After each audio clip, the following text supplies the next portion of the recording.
بڑی شان ہے اس ذات کی جس کے ہاتھ میں ساری بادشاہی ہے اور وہ ہر چیز پر پوری طرح قادر ہے، جس نے موت اور زندگی اس لیے پیدا کی تاکہ وہ تمہیں آزمائے کہ تم میں سے کون عمل میں زیادہ بہتر ہے، اور وہی ہے جو مکمل اقتدار کا مالک، بہت بخشنے والا ہے، جس نے 7 آسمان اوپر تلے پیدا کیے۔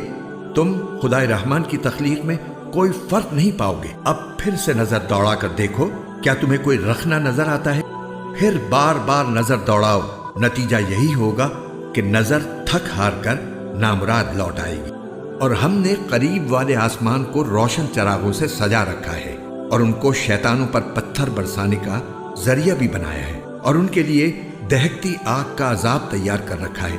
اور جن لوگوں نے اپنے پروردگار سے کفر کا معاملہ کیا ہے ان کے لیے جہنم کا عذاب ہے، اور وہ بہت برا ٹھکانہ ہے۔ جب وہ اس میں ڈالے جائیں گے تو اس کے دھاڑنے کی آواز سنیں گے اور وہ جوش مارتی ہوگی،